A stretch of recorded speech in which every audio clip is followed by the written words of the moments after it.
Hello friends, धैर्य classes Malpura के YouTube channel geography with Govardhan Sharma में आप सभी का स्वागत है। आज हम हमारे भारत के भूगोल के अध्ययन को क्रम को आगे बढ़ाते हुए तीसरा जो हमारा टॉपिक हमने लिया है वो है भारत के प्रमुख तट और घाट।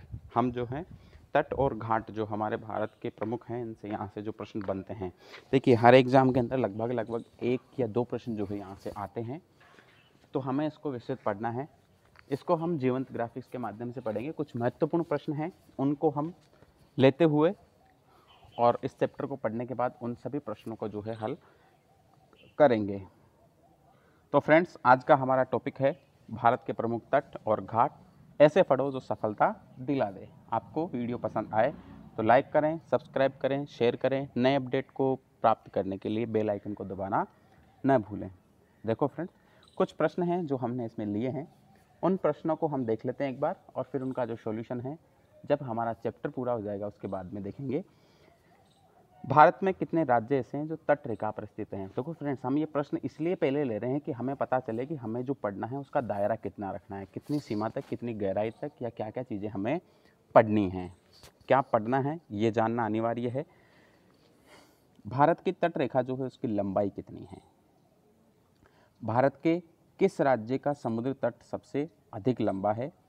निम्न में से किस तट से भारत का औसत समुद्र तट जो है वो नापा जाता है? मतलब हमारा जो सी लेवल है, हमारा जो जीरो लेवल है, जहाँ से सभी की ऊंचाई और गहराई जो है उसका हम माप करते हैं। नेक्स्ट क्वेश्चन है, सर्वाधिक तटीय अपरदन होता है, मतलब तटीय अपरदन होने के लिए सर्वाधिक उत्तरदायी कारण क्या है, वो हमें जानना है। तमिलनाडु और आंध्र प्रदेश के जो तट है इसे किस नाम से जाना जाता है? नेक्स्ट जो प्रश्न है वो यूपीएससी 2015 के अंदर पूछा गया है कि निम्न में से किस भारतीय राज्य की समुद्र तटीय सीमा सबसे छोटी है? सबसे बड़ी का प्रश्न भी आया और सबसे छोटी का प्रश्न भी हमने देखा। केप कोमोरिन जो है इसे किसको केप कोमोरिन के नाम से जाना जाता है? नेक्स्ट क्वेश्चन जो है वो 2015 आईएएस में पूछा गया। भारत में निम्नलिखित तटों में से कौन कृष्णा डेल्टा और केप कोमोरिन के मध्य स्थित है? कृष्णा नदी का जो डेल्टा है वहाँ से लेके केप कोमोरिन के मध्य जो स्थित तट है उसे हमें बताना है कि कौन सा है। भारत की प्रादेशिक जल सीमा जो है समुद्र तट से कितने समुद्री मील तक की दूरी पे है? हमने जब भारत की स्थिति और विस्तार पढ़ा तो उसके अंदर हमने जो है हमारी समुद्री जो सीमाएं हैं उसको 3 भागों के अंदर बांट के पढ़ा था, तो उसके अंदर से इसकी जो लंबाई है वो कितनी है, ये हमें ध्यान में रखना है। नेक्स्ट क्वेश्चन जो हमारा यहाँ से बनता है, निम्नलिखित में से कौन सा तट पश्चिमी तट का भाग नहीं है? 3 ऑप्शन ऐसे हैं जो पश्चिमी तट के भाग हैं और एक ऑप्शन ऐसा है जो पश्चिमी तट का भाग नहीं है, ये हमें पढ़ना है। भारत का पूर्वी समुद्र तटीय जो है इसे किस नाम से जाना जाता है? जो पूर्वी समुद्र तट है हमारा उसे किस नाम से जाना जाता है? और पश्चिमी तट को जो है किस नाम से जाना जाता है? ऐसा प्रश्न भी बन सकता है। कोंकण तट जो है कहाँ से लेके कहाँ तक विस्तृत है? जब हम पश्चिमी घाट के विभाजन पढ़ेंगे तो उसके अंदर कोंकण तट पढ़ेंगे हम, तो वहाँ हमें ध्यान में आएगा कि कौन सा जो तट, कौन कौन से 2 क्षेत्रों के मध्य कोंकण तट जो है इसका विस्तार है। नेक्स्ट क्वेश्चन जो हम देख रहे हैं, यूपीएससी ने 2015 के अंदर पूछा कि पश्चिमी घाट है, मतलब पश्चिमी घाट पर्वत है या पठार है या पठारों का ढलान है या फिर पहाड़ियाँ हैं। नेक्स्ट क्वेश्चन, भारत के पश्चिम तटीय मैदान में उत्तरी भाग को किस नाम से जाना जाता है? 2016 में यूपीएससी ने ऐसा प्रश्न पूछा। नेक्स्ट क्वेश्चन जो है, मन्नार की खाड़ी किस तट जो है उसके साथ अवस्थित है? एनडीए 2011 के अंदर प्रश्न पूछा गया। नेक्स्ट क्वेश्चन, पश्चिमी तटीय मैदान की नदियाँ किसका निर्माण करती है? मतलब डेल्टा बनाती है या जवार नदमुख बनाती है? जवार नदमुख को एस्चुरी कहते हैं, डेल्टा या जवार नदमुख दोनों बनाती है, या इनमें से कोई नहीं? और ऐसा ही प्रश्न दूसरा है कि पूर्वी तट की जो मैदान की नदियाँ हैं वो कौन सी निर्माण करती है, किस आकृति का निर्माण करती है? नेक्स्ट क्वेश्चन, पूर्वी तट पर स्थित पर्वत श्रृंखला को क्या कहा जाता है? और पश्चिमी तट पर स्थित पर्वत श्रृंखला को किस नाम से जाना जाता है? नेक्स्ट क्वेश्चन जो हमारा अंतिम प्रश्न है आज का, भारत में निम्न में से किस राज्य के तटीय मैदान क्षेत्र को उत्कल का मैदान कहा जाता है? तो दोस्तों, अभी हमने ये लगभग 21 प्रश्न पढ़े हैं। इन सभी प्रश्नों के आंसर जो हैं जब हमारा चैप्टर हो जाएगा उसके बाद हम देखेंगे। इन प्रश्नों से हमें ये ध्यान में आ गया कि कितना दायरा जो है वहाँ तक लेके हमें चलना है, कितना डेप्थ तक पढ़ना है और क्या क्या इसमें से पढ़ना है और क्या छोड़ना है। चलिए दोस्तों, हम शुरू करते हैं। तो फ्रेंड्स, आज का हमारा टॉपिक भारत की तट रेखा। भारत की जो तट रेखा है, देखो दोस्तों, भारत 3 रोड से पानी से घिरा हुआ क्षेत्र है, मतलब प्रायद्वीप है। एक और बंगाल की खाड़ी है, दूसरी तरफ अरब सागर और दक्षिण में जो है हिंद महासागर है। भारत की जो मुख्य भूमि है, यहाँ पे तट रेखा की लंबाई वो तो है 6100 किलोमीटर, और द्वीपों सहित जो इसकी तट रेखा की लंबाई है वो है हमारी 7516 किलोमीटर।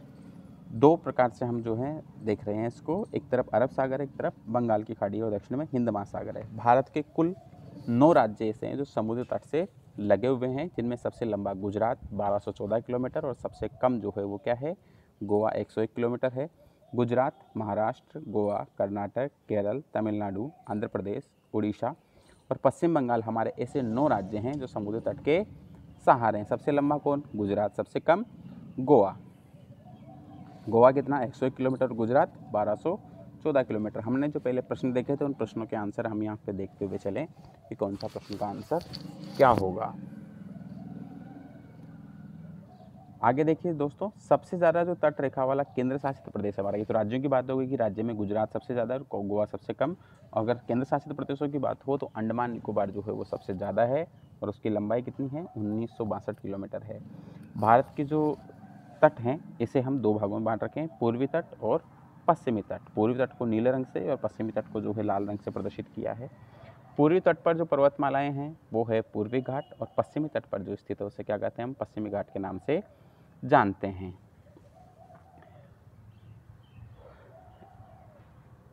वहीं दोस्तों अगर हम बात करें तो पूर्वी घाट जो है उसको महेंद्रगिरी पर्वत और पश्चिमी घाट को सह्याद्री पर्वत के नाम से हम जानते हैं। सब प्रश्न हमने पहले जो संभावित प्रश्न थे उनमें देखा भी था, तो हमें यहाँ ध्यान रखना है। इसके बाद जो है हमारा पश्चिमी तट है, इस पश्चिमी तट को हम कुछ भागों के अंदर विभाजित करके पढ़ेंगे। इससे पहले हमें यह ध्यान रखना बहुत ज़रूरी है कि जो हमारे घाट हैं ये मूल रूप से क्या हैं? पठारों का ढलान है। प्रश्न हमने पूछा था कि किसका निर्माण है, तो पठारों का ढाल है। जो पीले रंग से हम इसमें दिखा रहे हैं वो यहाँ पे जो है इनका ढलानी क्षेत्र है। इसके बाद पश्चिमी जो तट है हमारा, हम इसको 3 भागों के अंदर बांट के पढ़ते हैं। पहला जो हमारा भाग है वो है गुजरात से लेके दमन तक का। इस क्षेत्र को जो है हम काठियावाड़ तट के नाम से जानते हैं। काठियावाड़ तट कहाँ से? गुजरात से लेके दमन तक, और दमन से गोवा के बीच में कोंकण तट है। हमने प्रश्न बना भी था कि कोंकण तट का विस्तार कहाँ से कहाँ तक है, तो गोवा से लेके दमन के मध्य कोंकण तट का है। दमन से लेके कर्नाटक जो है जहाँ पे मंगलोर है, यहाँ तक केंद्रा तट के नाम से जानते हैं, इसे मंगलोर तट भी बोलते हैं। और कर्नाटक से लेके केरल तक जो है वो कौन सा है? मालाबार तट है। इसके बाद जो है पूर्वी घाट के जो तट हैं इनकी अगर हम बात करें तो तमिलनाडु से लेके आंध्र प्रदेश तक का जो हमारा क्षेत्र है जिसे हम कोरोमंडल तट के नाम से जानते हैं, और तमिलनाडु में कन्याकुमारी, कन्याकुमारी को केप कोमोरिन कहते हैं। और आंध्र प्रदेश से लेके जो हमारा डेल्टाई क्षेत्र है पश्चिम बंगाल तक का, इसे डेल्टाई क्षेत्र के नाम से, उत्तरी सरकार तट के नाम से हम जानते हैं। उत्तरी सरकार तट भी इसे कहते हैं। और पूर्वी तटीय मैदान कोरोमंडल तट को कहते हैं। इसका जो भाग है वो है यहाँ पे जहाँ दोनों क्षेत्र मिल रहे हैं इसे नीलगिरी पहाड़ी के नाम से जानते हैं। और इसके सबसे ऊंची चोटी जो है वो कौन सी है? डोडा बेटा। पूर्वी घाट और पश्चिमी घाट जहाँ मिलते हैं उसे नीलगिरी पहाड़ी, और इसकी सबसे ऊंची चोटी डोडा बेटा जो है वो है। पर्वत और पहाड़ियाँ हम इससे पहले पढ़ चुके हैं। आगे हम बात करें इसकी तो नीलगिरी जो पहाड़ी है, इस नीलगिरी पहाड़ी को पहाड़ियों की रानी और प्रसिद्ध जो हमारा यहाँ पे घूमने के लिए जो स्थल है उसे ऊटी जो है वो यहीं पे स्थित है। ऊटी कहाँ स्थित है? नीलगिरी की पहाड़ियों में। और पहाड़ियों की रानी किसे कहा जाता है? नीलगिरी को जो है पहाड़ियों की रानी कहा जाता है। देखिए दोस्तों, पूर्वी तटीय जो मैदान है यहाँ की नदियाँ डेल्टा का निर्माण करती है, जबकि पश्चिमी तट की जो नदियाँ हैं वो जवार नदमुखा, जिसे हम एस्चुरी कहते हैं, उसका निर्माण करती है। देखिए फ्रेंड्स, हम बात करें कि डेल्टा क्या होता है, तो डेल्टा जो है नदियाँ जो है अपने साथ अवसाद, मिट्टी वगैरह कुछ बहा के लाती है, तो सागर तट में मिलने से पहले जो है कई सारी शाखाओं में वितरित हो जाती है। और वो जो अपने साथ अवसाद हैं उन अवसाद का क्या करती है? वो जमाव करती हुई जाती है। तो वो जो अवसाद का जमने की प्रक्रिया है जो त्रिभुज के आकार का बन जाता है और बहुत उपजाऊ होता है, उसे तो हम कहते हैं डेल्टा। लेकिन कुछ नदियाँ ऐसी होती है जो पठारी क्षेत्रों से निकल कर आती है और वो अपने साथ अवसाद जो मिट्टी वगैरह होती है वो नहीं बहा कर लाती, और एक मुँह के समान, ठीक है, एक मुँह के समान जो है अपना पानी एकदम बिना डेल्टा बनाए हुए नदी जो है किस में डाल देती है? किसी भी बड़े जल के स्रोत में, खाड़ी में हो सकता है, सागर में हो सकता है, महासागर में होता है, तो वो जो है अपना पानी उसके अंदर डाल देती है, तो वो किसका निर्माण करती है, वो एस्चुरी का या जवार नदमुख का निर्माण करती है। तो फ्रेंड्स आपके समझ में आ गया होगा कि डेल्टा और जवार नदमुख में क्या अंतर है। डेल्टा जो है वो पूर्वी तट के मैदान से निकलने वाली नदियों के द्वारा बनाए जाते हैं, और जवार नदमुख का निर्माण जो है वो पश्चिमी तट से निकलने वाली नदियाँ हैं वो निर्माण करती है। इसके बाद हम देखें तो फ्रेंड्स, तो उड़ीसा के पास वाला जो हमारा तटीय मैदान है, महानदी का डेल्टा क्षेत्र, हम उसे उत्कल मैदान के नाम से जानते हैं। हमारे प्रश्न भी था कि उत्कल मैदान कहाँ है, तो उड़ीसा के अंदर जो है उत्कल मैदान स्थित है। हम देख सकते हैं कि गोल राउंड के अंदर दिखाया गया है। पूर्वी तटीय मैदान का विस्तार जो है पश्चिमी तटीय मैदान की अपेक्षा अधिक है, क्योंकि पूर्व के अंदर कटा-बटा भाग ज़्यादा है, जो कि कृषि दृष्टिगोचर से ज़्यादा उपयुक्त है, कृषि की दृष्टि से जो है ज़्यादा उपयोग है। और पूर्वी तटीय मैदान और पश्चिमी तटीय मैदान जो है, हम देखें दोस्तों, समुद्र जो हमारा है सी लेवल, और फ्रेंड्स पूर्वी तट के ऊपर नदियाँ वगैरह ज़्यादा होने की वजह से और कृषि का कार्य ज़्यादा होने की वजह से, क्षेत्र ज़्यादा विस्तृत होने से यहाँ जनसंख्या जो है ज़्यादा निवास करती है। इसके बाद हम बात करें फ्रेंड्स, तो जो हमारा हम देख रहे थे सी लेवल वाला हमारा जो क्वेश्चन था, उसकी हम बात करते हैं। विश्व की कई सारे जो अनेक ऊंची और नीची चीज़ें जो हैं दोस्तों, उच्चावत जो हैं, उन्हें नापने के लिए जो है विश्व के वैज्ञानिकों, हमारे जो भूगोल के वैज्ञानिक, उनके सामने एक समस्या आ जाती है कि किस प्रकार उनके जो है ऊंचाई को नापा जाए, कैसे पता चले कि सबसे ऊंचा क्षेत्र कौन सा है, सबसे नीचा क्षेत्र कौन सा है। तो इसके लिए जो है हम वैज्ञानिकों ने, क्योंकि विश्व के, हमारी पूरी पृथ्वी की अगर हम बात करें तो लगभग 71% भाग के ऊपर क्या फैला हुआ है, पानी की जो है उसका विस्तार है। एक बहुत बड़े भाग के ऊपर पानी का विस्तार है, इसलिए जो है हमने पानी को जो है आधार बनाया, क्योंकि पानी, हम कभी मकान भी अगर हमारे बनाते हैं तो वो पानी के पाइप के अंदर पानी भर के और देखते हैं कि कहाँ ऊंचा और कहाँ नीचा है। तो पानी जो है वो क्या होता है, एक स्थिर अवस्था के अंदर होता है। जब जवार और भाटा नहीं आ रहा होता है उस समय जो बीज की अवस्था होती है, उस समय पानी एक निश्चित लेवल पर होता है। और ऐसा ही जो है विश्व के सभी क्षेत्रों के अंदर, क्योंकि महासागर जो हैं आपस में एक दूसरे से कहीं ना कहीं जुड़े हुए हैं, तो सबके अंदर स्थिर होता है। इसलिए महासागर का जो कोई लेवल था उसे जो है क्या नापा गया, हम उसके आधार पर जो है वाटर लेवल नापा जाता है। और ऐसा ही क्षेत्र जो है भारत के अंदर भी नापने की जरूरत पड़ी थी। तो भारत का जो चेन्नई तट वाला जो क्षेत्र है, जहाँ पे हमने इसे ना, या उस क्षेत्र को जो है हमने हमारे समुद्री लेवल या सी लेवल जो है उसके रूप में उसे समझा। हम देख सकते हैं दोस्तों समुद्री लेवल किस प्रकार भारत के कहाँ से निकला हुआ है, और यहाँ से हम किसी भी चीज़ की जो ऊंचाई होती है, एच से प्रदर्शित किया गया है, उसको नापते हैं। तो फ्रेंड्स आपके समझ में आ गया होगा कि किस प्रकार जो है हम हमारे जो समुद्र तट हैं उसको, उसके जो विभाजन हैं उनको, कौन कौन सा क्षेत्र किस किस प्रकार से बना हुआ है, इसके बारे में आपको बिल्कुल समझ में आ गया होगा। अब आते हैं हम हमारे प्रश्न। तो फ्रेंड्स पहला प्रश्न है हमारे, भारत के कितने राज्य जो हैं वो तट रेखा पर स्थित हैं, या कितने राज्य तट रेखा से लगे हुए हैं, तो इसका आंसर होगा सी, 9 जो ऐसे राज्य हैं वो भारत की तट रेखा से जुड़े हुए हैं। दूसरा जो प्रश्न है, भारत की तट रेखा की लंबाई है, हालांकि 7516 किलोमीटर के रूप में है, लेकिन यहाँ पे अप्रोक्स दिया हुआ है, तो 7500 जो डी आंसर है जो सबसे उसके नज़दीकी है, हम उसको सही मानेंगे। तो डी जो आंसर है वो इसका आंसर होता है। कुछ परीक्षाएं ऐसी होती है जिसके अंदर जो है पूरा पूरा नहीं देखे, उसके आसपास का जो होता है लगभग वाला दे दिया जाता है। तो वैसे तो 7516 है हमारी तटीय रेखा की पूरी लंबाई जो द्वीपों सहित है, लेकिन अगर यहाँ पे तट रेखा की ही बात हुई है, द्वीपों की बात नहीं हुई, तो 6100 किलोमीटर है, हम उसे भी ध्यान देना है। ठीक है, नेक्स्ट जो क्वेश्चन है, भारत में किस राज्य की समुद्र तट सबसे अधिक लंबा है, तो हमने पढ़ा गुजरात का सबसे अधिक लंबा है। अभी अभी हमने पढ़ा था चौथे प्रश्न का आंसर कि किस लेवल से, किस तट से भारत का समुद्री औसत तट नापा जाता है, तो वो है हमारा चेन्नई तट, मतलब इसका आंसर क्या होगा, बी होगा।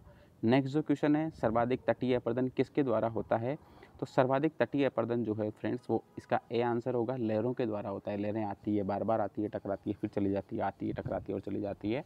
तो जो तटीय अपर्दन है वो किसके द्वारा होता है, लहरों के द्वारा होता है। छठा प्रश्न हमारा है, तमिलनाडु और आंध्र प्रदेश के तट को किस नाम से जाना जाता है। हमने पढ़ा कि तमिलनाडु और आंध्र प्रदेश हमारे पूर्वी घाट के दक्षिणतम जिले हैं, तो ये वाला जो क्षेत्र है इसे कोरोमंडल तट के नाम से जाना जाता है। और इसके ऊपर वाला जो क्षेत्र है उड़ीसा वाला, पश्चिम बंगाल तक का क्षेत्र, उसे उत्तरी सरकार तट कहते हैं। जबकि मालवार और कोरोमंडल जो हैं किसके भाग हैं, पूर्वी पश्चिमी तट के भाग हैं। नेक्स्ट क्वेश्चन है सातवां, निम्न में से किस भारतीय राज्य की समुद्र तटीय सीमा सबसे छोटी है दोस्तों, तो सबसे छोटी जो समुद्र तटीय रेखा है वो गोवा की है 101 किलोमीटर के रूप में। तो इसका आंसर क्या होगा, ए। केप कोमोरिन के नाम से किसे जाना जाता है, हमने अभी पढ़ा था, केप कोमोरिन के नाम से जो है कन्याकुमारी को जाना जाता है। कैमोरिन का मतलब, केप कोमोरिन का मतलब होता है कि जलीय भाग के अंदर एक निकला हुआ स्थलीय भाग, जो एक रूप में केप के अनुसार लगता है। जैसे केप होती है, हम सिर पे लगाते हैं, हेड जो होती है हमारे, उसके अनुसार जो भाग लगता है, तो कन्याकुमारी जो है इसे केप कोमोरिन के नाम से जाना जाता है। नेक्स्ट क्वेश्चन है, भारत में निम्नलिखित तटों में से कौन कृष्णा डेल्टा व केप कोमोरिन के मध्य है? कृष्णा डेल्टा और केप कोमोरिन के मध्य आंध्र प्रदेश और तमिलनाडु वाला भाग जो है हमारा है, कृष्णा डेल्टा और केप कोमोरिन के बीच वाला भाग है, तो इस क्षेत्र को किस नाम से जानते हैं? कोरोमंडल तट के नाम से जानते हैं। नेक्स्ट क्वेश्चन है, भारत की प्रादेशिक जल सीमा समुद्र तट से कितने समुद्री मील तक स्थित है, कितनी दूरी है? तो समुद्री जो हमारी सीमा है वो कौन सी है? 12 समुद्री मील तक है। ठीक है, इसके बाद हमारा कौन सा क्षेत्र आता है? संलग्न क्षेत्र आता है जो 24 समुद्री मील तक है। और नेक्स्ट जो है वो आता है हमारा अनन्य क्षेत्र, तो वो है 200 मील तक का क्षेत्र। ठीक है, समझ में आ गया होगा। 11वां जो प्रश्न है इसका हम देखते हैं, निम्नलिखित में से कौन सा तट पश्चिमी तट का भाग नहीं है? कोंकण तट है, कोरोमंडल तट है, काठियावाड़ तट है। कोरोमंडल तट जो है इसका भाग नहीं है, किसका? पश्चिमी तटीय भाग का। कोरोमंडल किसका भाग है? पूर्वी तट का। तो इसका आंसर क्या होगा? डी। भारत का पूर्वी समुद्री तट जो है किस नाम से जाना जाता है? तो पूर्वी समुद्री तट जो है उसे हम कोरोमंडल तट के नाम से जानते हैं। 13वां जो प्रश्न है हमारा, कोंकण तट कहाँ से लेके कहाँ तक स्थित है? तो गोवा से लेके दमन तक, हमारा जो सी आंसर है ये कोंकण तट का विस्तार है। पश्चिमी घाट क्या है? एक प्रकार से देखिए पर्वत नहीं है, पठार नहीं है, मूल रूप से क्या है? पठारों का ढलान है। ठीक है, पठार थोड़ा ऊपर उठा हुआ है, ढलानी क्षेत्र है इसलिए पर्वत के जैसा नज़र आता है, पर मूल रूप से ये क्या है? पठारों का ढलान है। ध्यान रखना है आपको, आपका ज़्यादातर आंसर इसका पर्वत होगा, लेकिन ये मूल रूप से क्या है? पठारों का ढलान है, तो सी आंसर होगा इसका। नेक्स्ट क्वेश्चन है, भारत में पश्चिम तटीय मैदान के जो उत्तरी भाग को किस नाम से जाना जाता है? भारत के पश्चिमी तट का उत्तरी जो भाग है उसे किस नाम से जानते हैं हम? तो वो होगा हमारा कोंकण तट, जो गुजरात के पास वाला क्षेत्र है वो। नेक्स्ट जो देखें हम, मन्नार की खाड़ी किस तट के साथ अवस्थित है? तो तमिलनाडु जो राज्य है इसके तट के साथ में मन्नार की खाड़ी जो है इसका विस्तार है। पश्चिम तटीय मैदान की नदियाँ किसका निर्माण करती है? तो पश्चिम तट पे जो नदियाँ हैं वो क्या बनाती है? डेल्टा बनाती है। ठीक है, पश्चिमी तट वाली जो है वो जवार नदमुख बनाती है, क्योंकि ये किससे? पठारी क्षेत्रों से बह के आती है, जबकि पूर्वी तट की जो नेक्स्ट क्वेश्चन है हमारा, पूर्वी तट की जो नदियाँ हैं वो क्या बनाती है? डेल्टा बनाती है, क्योंकि ये मैदानी क्षेत्रों से बह के आती है। 19वां जो प्रश्न है, पूर्वी तट पर स्थित पर्वत श्रृंखला को क्या कहा जाता है? तो पूर्वी तट पर जो स्थित पर्वत श्रृंखला है उसे महेंद्रगिरी के नाम से जानते हैं, और पश्चिमी तट पर जो स्थित पर्वत श्रृंखला है उसे सह्याद्री पर्वतमाला के नाम से जाना जाता है। तो 20 का आंसर ए और 19 का आंसर बी। अंतिम क्वेश्चन, भारत में निम्न में से किस राज्य के तटीय क्षेत्र को उत्कल का मैदान कहा जाता है? तो इसका आंसर होगा फ्रेंड्स बी, ओडिशा। तो ठीक है फ्रेंड्स, आपको ये समझ में आ गया होगा। आपको अच्छा लगा वीडियो तो लाइक करें, सब्सक्राइब करें, शेयर करें और बेल आइकन को दबाना ना भूलें, जिससे आपको नवीन अपडेट जो हैं वो प्राप्त होते रहें। धन्यवाद।